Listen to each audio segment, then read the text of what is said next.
Bismillahirrahmanirrahim. Assalamualaikum warahmatullahi wabarakatuh. Waalaikumsalam warahmatullahi wabarakatuh. Maha suci Allah, segala puji dan syukur kita panjatkan kehadirat Allah. Semoga kita selalu dalam bimbingan rahmat dan ridha Allah Subhanahu wa taala.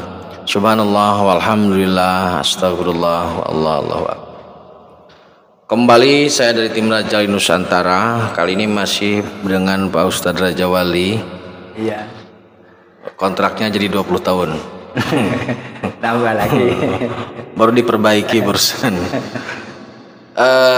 Kita sedang membahas terkait dengan ritual, Ustaz. Iya. Terkait dengan ritual atau upacara-upacara adat yang ada di Nusantara. Iya. Kita fokus ke Jawa dulu. Nah, ada kesan, ada pro dan kontra terkait dengan tauhidnya. Iya. Satu sisi ritual-ritual tradisional ini atau upacara-upacara adat tradisional ini dimiringkan atau bukan diejek bahasanya ya, disumirkan lah sebagai sesuatu yang salah. Iya. Namun di sisi lain sebenarnya banyak sekali simbol yang belum terbaca. Dan yang ini gini Ustaz, kadang-kadang hal yang tradisi dianggap kuno dan musyrik. Ya. Tapi hal yang baru, ritual-ritual yang dibuat baru, contohnya kalau tidak ada trompet tahun baru nggak seru. Jadi sebenarnya kan Valentine itu kan ritual baru ya sebenarnya. Kita bukan anti dengan hal itu, tapi harus adil lah, harus adil dalam cara berpikir. Apakah yang lama itu pasti nggak bagus? Iya. Itu kita sedang membahas itu. Jadi video sebelumnya sudah bahas sedekah laut. Saat ini kita akan membahas sedekah bumi. Monggo Pak Ustaz. Bismillahirrahmanirrahim. Assalamualaikum warahmatullahi wabarakatuh. Waalaikumsalam. Alhamdulillahirrahmanirrahim. Kita bersyukur kepada Allah Subhanahu wa taala, mudah-mudahan keberkahan keselamatan buat kita semua. Amin. Saudaraku, bahwa sedekah bumi itu identik dengan kondangan. Kondangan. Asal dari kondaian. Kondaian. Kun itu kan jadi, daian itu kan memanggil. Dai itu kan sebenarnya memanggil. Nah, kondaian jadi kondangan. Karena ainnya jadi ngamtang lain. Daian jadi kondangan gitu loh. Iya. Nah, dalam kondangan itu sebenarnya intinya juga lain syakartum la azidanakum wa la in kafartum inna adzabil lasyadid. Balik lagi ayatnya itu. Nggih. Jadi siapa yang syukur ditambah kebaikannya, nikmatnya, yang kufur diadab dengan adab yang pedih. Ini sebagai alat untuk berpijak. Karena itu ayat. Wa in ta'adzana rabbukum la in syakartum la azidanakum wa la in kafartum inna adzabil lasyadid. Wa in ta'adzana rabbukum sudah dimaklumkan dari Tuhan kamu. Jadi diberi suatu undang-undang gitu kan. Nah, dengan pernyataan la in syakartum la azidanakum, siapa yang syukur tambah ke nikmatnya, wa la in kafartum minna adzabil lasyadid, yang kufur ancaman dengan adab yang pedih. Nggih. Nah, iman itu isinya cuma dua. Al imanu nisfani. Iman itu dua bagian. Anisu asyakru, anisu asyabru. Satu sisi syukur, yang sebelahnya sabar. Ketika dapat nikmat maka syukur, dapat bala sabar. Nah, kondangan ini kondaian, kun itu jadi daian ngundang, maka dengan kondangan banyak pada diundang untuk datang baca doa, munajat kepada Allah. Kemudian di situ ada simbol. Simbolnya itu bucu. Apa itu? Tumpeng. Tumpeng itu melambangkan ketauhidan. Tauhid kan. Piramida kokoh. Jadi di ujung tumpeng itu dikasih cabai merah. Cabai merah, iya. Ini menunjukkan Allah di situ. Karena yang ngecat cabai Allah kan. Oh gitu. Jadi yang ngecat cabai. Maksudnya mungkin di puncak. Iya, di puncaknya itu ada cabai. Ternyata yang ngecat cabai Allah gitu loh.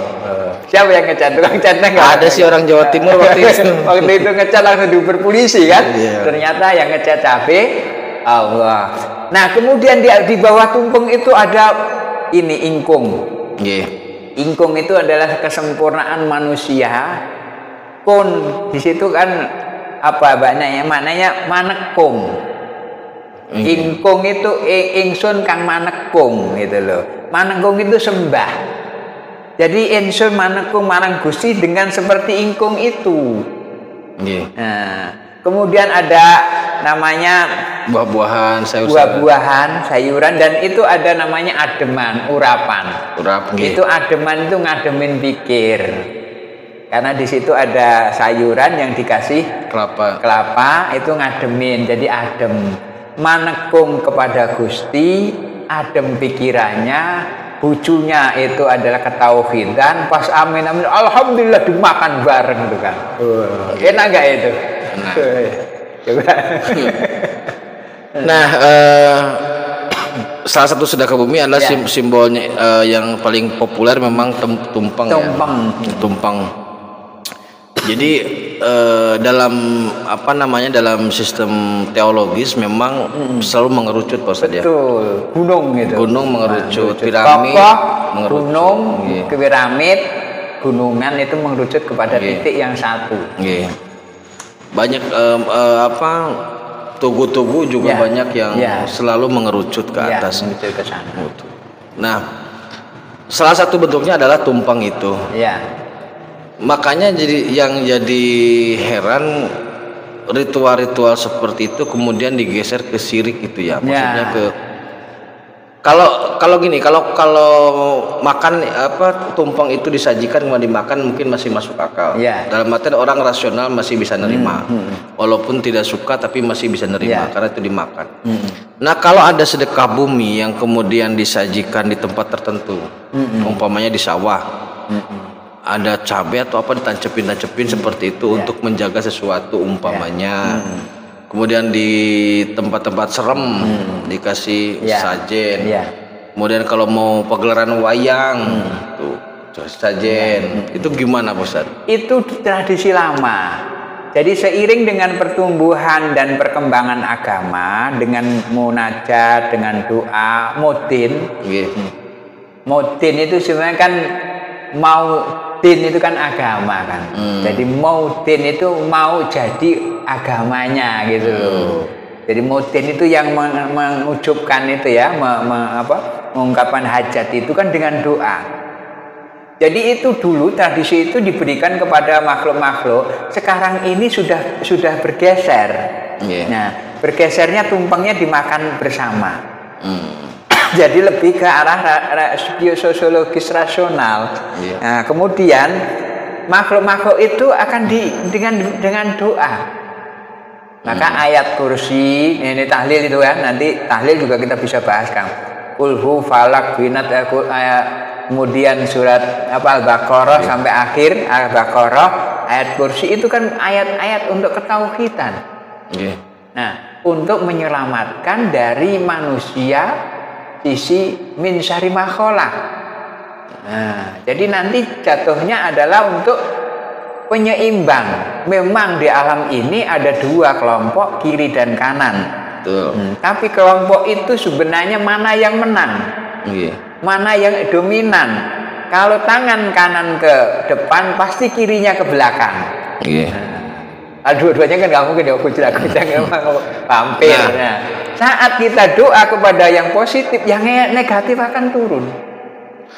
Nah, kemudian gini, kalau dulu ketika sesajen atau sajian itu diserahkan untuk makhluk-makhluk itu, apakah itu bentuk kompromi atau bentuk kalau gimana? Dulu itu bentuk kompromi. Tapi karena memang alat doanya belum lengkap, sehingga bentuk komprominya bentuk kompromi fisik. Tapi ketika sekarang ini alat doa sudah lengkap, bentuk komprominya adalah kompromi spirit gitu loh. Nah, mungkin gini juga Pak Ustadz ya. Ini untuk dipahami juga tentang sajen itu, kenapa makhluk-makhluk itu meminta sesajen. Padahal makhluk itu tidak memakan itu kan. Nah, jadi kenapa aslinya makhluk itu ketika minta sesajen atau ketika minta disuguhilah itu yang intinya adalah kepatuhan saja, kepatuhan dan juga keselarasan aja. Jadi ketika jadi bahasanya dia rasanya. Berarti kan keselarasan kan, kepatuhan dan keselarasan. Aku hormat kamu, tak kasih makan, maka kamu dengan hormat saya gitu. Cuma nggak bisa bergening karena kita posisinya datar. Kompromi. Komprom. Tapi kalau kita tauhidnya tinggi, itu bisa bergening dan posisinya bisa di atas. Instruksi. Itu. Jadi makhluk itu sangat suka ketika ada kepatuhan. Betul, itu. kepatuhan. Nah, itu yang bikin meleset. Ya, yang bikin meleset ke sana. Maka ketika jangkar tauhid tidak tegas, maka menjadi sasaran. Kalau bergening kita yang kalah. Kalau bergening kita yang kalah. Tapi kalau instruction kita pasti menang gitu loh. Ya, karena ketika ada orang yang memberikan sesajen sebagai bentuk kepatuhan terhadap makhluk itu, artinya dia menggeser kepatuhan terhadap Allah. Betul, kan gitu ya? menggeserkan kepada Allah, dan juga akan pelindungan adalah makhluk yang penggoda. Yang goda kok melindungi itu nonsen. Nggak ada api bungkus kertas gitu loh. Iya. Itu jadi saudaraku ya, sedikit tambahan bahwasanya sesajen itu untuk apa? Jadi intinya adalah untuk bentuk kepatuhan manusia itu kepada makhluk itu. Itu yang berbahaya. Benar. Yang berbahaya. Bahayanya di situ. Karena bersandingnya kertas dengan api pasti kertasnya rusak. Manusia ibarat kertas, makhluk itu api. Tapi kalau kita ini berada di atasnya, api dengan air, pasti kita akan menang. Reposisinya akan menang. Iya. Jadi dipahami di situ. Tidak saat ini ketika pamanya jangkar tauhidnya sudah sudah kuat. Maka secara fisik tumpengnya kita makan. Betul. Berkahnya kita dapatkan. Makhluk yang lain terkendalikan, itu intinya. Karena tauhid kita sudah naik. Jadi tauhidnya kita tinggi, sosiologisnya dapat, terus kemudian teologinya dapat. Nah, keseimbangannya pasti akan kita dapatkan di situ. Ini merupakan cara pandang yang utuh kalau menurut saya. Dalam artian kalau ada yang bertanya kenapa begitu, karena makhluk itu nggak makan, jawabannya seperti itu. Itu makhluk sangat suka ketika kita patuh. Itu aja sebenarnya kuncinya. Bentuknya bisa pisang, bisa apa. Betul, gitu. Tapi kepatuhannya. Bisa kepatuhannya. Dan rasanya. Jadi penghormatan rasa kan, kepatuhan lagi. Nah, jadi saat ini pola-pola sajian itu sudah bergeser ke rasional. Ada acara penyambutan siapa atau acara apa dengan tumpeng. Dan itu enak sekali, tapi mahal juga. Tapi kalau ditahlilin gratis kan. Oh, tahlil gratis. Nanti kita bahas tahlil. Oke, terima kasih Pak Ustaz terkait sedekah bumi. Jadi pada prinsipnya sedekah bumi maupun sedekah laut satu sisi merupakan upacara yang bisa jadi gotong royong. Betul. Membangun kebersamaan. Dari sisi tinjauan dari sosiologinya betul.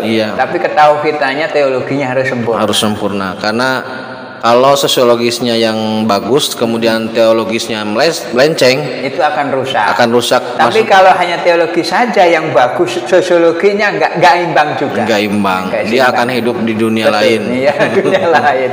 Mengharamkan tapi nggak punya solusi. Hidup di mana? Mau hidup di mana? Di kamar mandi sendirian. Jadi itu saudaraku ya, bahwasanya upacara-upacara adat, ritual-ritual itu anggap saja sebagai sebuah perbuatan untuk memperkaya hasanah kita. Yang terpenting jangkar tauhidnya harus kuat supaya tidak tergelincir. Karena apapun perbuatannya, walaupun bukan sesajen, walaupun bukan sesajen, HP sekalipun, megang HP sekalipun, kalau tauhidnya nggak bener, nggak beres. Jadi kalau kita kadang-kadang kalau kita nggak bawa HP kan gelisah. Seolah-olah dunia berakhir. Balik lagi loh kalau nggak bawa HP loh. Betul. Apa itu nggak membahayakan jangkar tauhid itu? Tapi ketika komunikasi perlu, Allah kan beda dengan handphone. Nah gitu. Jadi kita berpikirnya harus adil.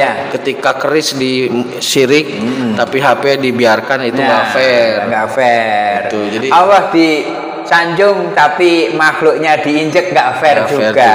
Gitu, dua-duanya. Harus berarti cara pandangnya harus utuh, mengikuti perkembangan zaman. Tapi tetap kita harus menjadi pemain atau tokoh utama dari perkembangan zaman itu. Terima kasih, tetap tingkatkan iman dan amal soleh. Assalamualaikum warahmatullahi wabarakatuh. Waalaikumsalam warahmatullahi wabarakatuh.